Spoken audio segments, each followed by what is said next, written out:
Hello friends, welcome back to my YouTube channel. आज का topic है हर सृष्टि व्रत कथा। अगर आप मेरे चैनल पर पहली बार आ रहे हैं तो चैनल को सब्सक्राइब करें और साथ ही साथ बेल आइकन को प्रेस कर दें ताकि ऐसे ही आने वाली नई वीडियो की नोटिफिकेशन आप लोगों को मिलती रहे। So let start. भाद्र माह के कृष्ण पक्ष की षष्ठी तिथि को हर छठ या हर सृष्टि व्रत रखा जाता है। इस व्रत में हल द्वारा जोता बोया अन्न या कोई फल नहीं खाया जाता है, क्योंकि इस तिथि को बलराम जी का जन्म हुआ था और उनका शस्त्र हल है। हर सृष्टि का व्रत श्री कृष्ण के बड़े भाई बलराम जी के जन्म के उपलक्ष्य में मनाया जाता है, इसलिए इस दिन व्रत और पूजन करने का खास परंपरा है। हर सृष्टि का व्रत विशेषकर पुत्रवती महिलाएं करती हैं। यह पर्व हर सृष्टि, हर छठ व्रत, चंदन छठ, तीन छठी, तिन्नी छठ, ललही छठ, कमर छठ या खमर छठ के नाम से भी जाना जाता है। यह व्रत महिलाएं पुत्र की लंबी आयु और उनकी संपन्नता के लिए रहती हैं। इस दिन हल की पूजा का विशेष महत्व है, क्योंकि भगवान श्री कृष्ण के बड़े भाई बलराम का अस्त्र हल है, जिसके कारण महिलाएं इस दिन हल का पूजन करती हैं। महिलाएं अपने पुत्र की सलामती के लिए निर्जरा व्रत भी रहती हैं। क्या ना खाएं। इस दिन खेत में उगे हुए या हल जोता हुआ कोई भी अनाज या सब्जी नहीं खाना चाहिए। इसके अलावा इस दिन गाय का दूध या इससे बने वस्तुओं का सेवन भी नहीं करना चाहिए। क्या खाएं। महिलाएं तालाब में उगे फसई का चावल या महुए का लाटा बनाकर सेवन करती हैं। इस व्रत का समापन महिलाएं भैंस के दूध से बने दही और महुआ को पलाश के पत्ते पर खाकर करती हैं। वहीं हर छठ के दिन निर्जरा व्रत रखने के बाद शाम को फसई के चावल या महुए का लाटा बनाकर व्रत समापन करने की भी मान्यता है। पूजन विधि। कथा के पूर्व क्या करें। प्रातःकाल स्नान करके उसके बाद स्वच्छ वस्त्र धारण कर गोबर लाएं। तालाब में झरबेरी, ताश और पलाश की एक एक शाख बांधकर हर छठ गाड़ दें। तत्पश्चात इसकी पूजा करें।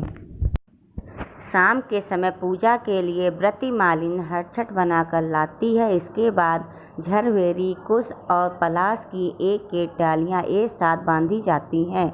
उसके बाद हर छठ को वहीं बांध दिया जाता है। सबसे पहले कच्चे जनेऊ का सूत हर छठ को पहनाया जाता है। उसके बाद फल आदि प्रसाद के रूप में चढ़ाया जाता है। फिर कथा कही जाती है।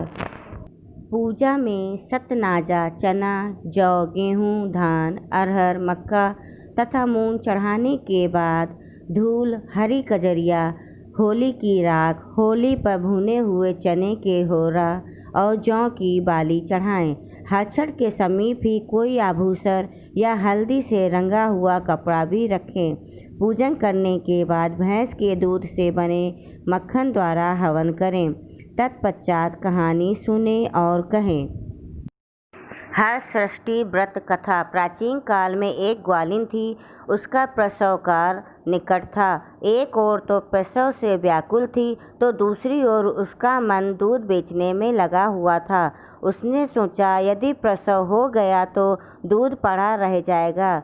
यह सोचकर उसने दूध दही के घड़े सर पर रखे और बेचने निकल गई, किंतु कुछ दूर पहुंचने पर उसे पीड़ा होने लगी। वह एक झरबेरी की ओट में चली गई और वहां एक बच्चे को जन्म दिया। वह बच्चे को वहीं छोड़कर पास के गांव में दूध दही बेचने चली गई। उस दिन हर सृष्टि थी। गाय भैंस के मिश्रित दूध को केवल भैंस का दूध बताकर उसने सीधे साधे गांव वालों को बेच दिया। उधर जिस झरबेरी के नीचे उसने बच्चे को छोड़ा था उसके समीप ही खेत में एक किसान हल जोत रहा था। अचानक उसके बैल भड़क उठे और हल का फल बच्चे के शरीर में घुस गया और बच्चा मर गया। इस घटना से किसान बहुत दुखी हुआ। उसने हिम्मत और धैर्य से काम लिया। झरबेरी के कांटों से ही बच्चे के चिरे हुए पेट में टाँके लगाए और उसे वहीं छोड़कर चला गया। कुछ देर बाद ग्वालिन दूध बेचकर वहां पहुंची। उसने बच्चे को ऐसी दशा में देखकर समझ लिया कि यह मेरे पाप की सज़ा है। वह सोचने लगी, यदि मैं झूठ बोलकर गाय का दूध ना बेचती तो मेरे बच्चे की यह दशा ना होती। अब मुझे वापस लौटकर गांव वालों से माफ़ी मांगनी चाहिए।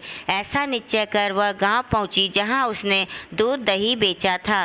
वह गली गली घूम घूम कर अपनी करतूत और फलस्वरूप मिले दंड का बखान करने लगी। तब गांव की स्त्रियों ने उस पर रहम खाकर उसे क्षमा कर दिया और आशीर्वाद दिया।